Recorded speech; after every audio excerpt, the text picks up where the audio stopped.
Good morning.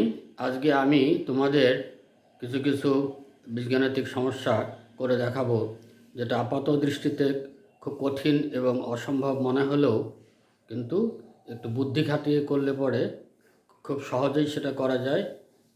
কোনো তার জন্য যে খাতা পেন বা ক্যালকুলেটর কিছু লাগে না। এই অঙ্কটা এত সহজেই করা যায়, কঠিন অঙ্কটা। সেই জন্য আমি এটার নাম দিয়েছি ম্যাজিক ম্যাথ। এখানে দেখো বোর্ডে লেখা আছে, যদি x plus one by x সমান মাইনাস টু হয় তবে এই যে সংখ্যাটা লেখা আছে এর মান কত। এই ধরনের অঙ্ক সাধারণত বই থাকে না, বা এটা দেখলেও মনে হবে এটা করা যাবে না। তো আমি যে ট্রিক্সটার কথা বলবো সেটা যদি তোমরা আয়ত্তে রাখতে পারো, এটা অঙ্ক না করেই এটা বলে দেওয়া যাবে যে এটার উত্তর হবে 0। কি করে? এখানে দেখো দেওয়া আছে x plus one by x সমান মাইনাস টু। এখান থেকে এটাকে যদি আমরা এইভাবে করি,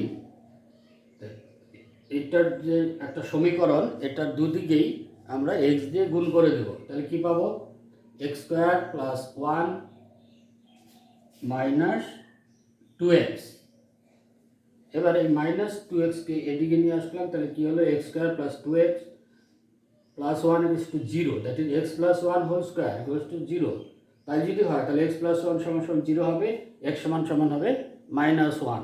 এবার দেখো এক্স যদি মাইনাস ওয়ান বা ওয়ান হয়, তার যে কোনো ঘাতের জন্য তার মান হয় প্লাস ওয়ান হবে না মাইনাস ওয়ান হবে। তো এখানে আছে এক্সের ঘাত আছে 9999 হোল টু দি পাওয়ার 98। এখানে আমাদের এক্স কি আসলো? Minus one. তাহলে পরে যেহেতু এটা জোড় সংখ্যা, তাহলে এর এই ঘাতের জন্য এটা হয়ে যাবে plus one.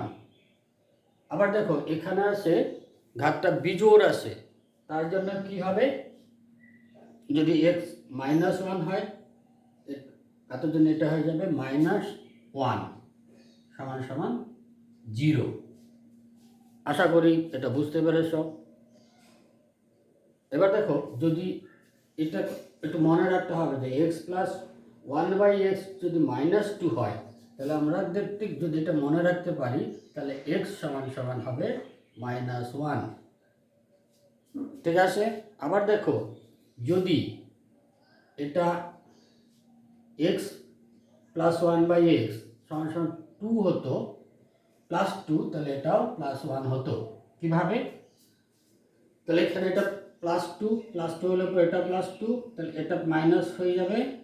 In that case এটা হয়ে যাবে x minus one whole square, তাহলে এক্স সমান সমান ওয়ান প্লাস ওয়ান। এবার এক্স সমান সমান যদি প্লাস ওয়ান হয় তাহলে কি হবে? এর যে কোনো ঘাতের জন্য যদি ওয়ান হয় তাহলে সেটা ওয়ানই হবে, ওয়ান প্লাস ওয়ান। তখন আর জিরো না, হয়ে গেল টু, তখন এটা হয়ে যাবে টু। তাহলে আমরা কি দেখতে পেলাম? যদি এক number x plus one by x সমান সমান টু হয়, তাহলে মনে রাখতে হবে এক্স সমান সমান প্লাস ওয়ান হবে। আর যদি x plus one by x সমান সমান মাইনাস টু হয়, তাহলে এক্স সমান সমান হবে মাইনাস ওয়ান। এখন এই যে কোনো ঘাতের জন্য যত বড় সংখ্যাই হোক না কেন, আমরা খুব সহজে এই মানগুলো বার করতে পারবো। শুধু মনে রাখতে হবে যে x plus one by x যদি টু হয় তাহলে এক্স সমান সমান হবে প্লাস ওয়ান, আর এক্স প্লাস ওয়ান বাই যদি মাইনাস টু হয় এক্স সমান সমান মাইনাস ওয়ান। আশা করি এটা তোমরা বুঝতে পারলে, এবং এই ধরনের নিজেরা তৈরি করে নাও। ধরো তাহলে x to the power 200 to the power 200 plus x to the power যা খুশি লেখো 17 plus x to the power 14, তাহলে কি হবে? এটা ওয়ান। যদি আমরা এইটা ধরি, এই সূত্রে যাই, তাহলে ওয়ান যদি হয় তাহলে ওয়ান প্লাস ওয়ান সমান সমান থ্রি। এভাবে তোমরা নিজেরা কিছু কিছু সমস্যা বানিয়ে সমাধান করতে পারো। আশা করি বুঝতে পেরেছ। তোমাদের যদি এটা ভালো লাগে এবং মনে করো যে না অন্যান্য ছাত্রছাত্রীরা এটা জানলে উপকৃত হবে, তবে তোমরা লাইক করবে এবং শেয়ার করবে যাতে ওরাও একটু জানতে পারে। আজ এখানেই শেষ করছি।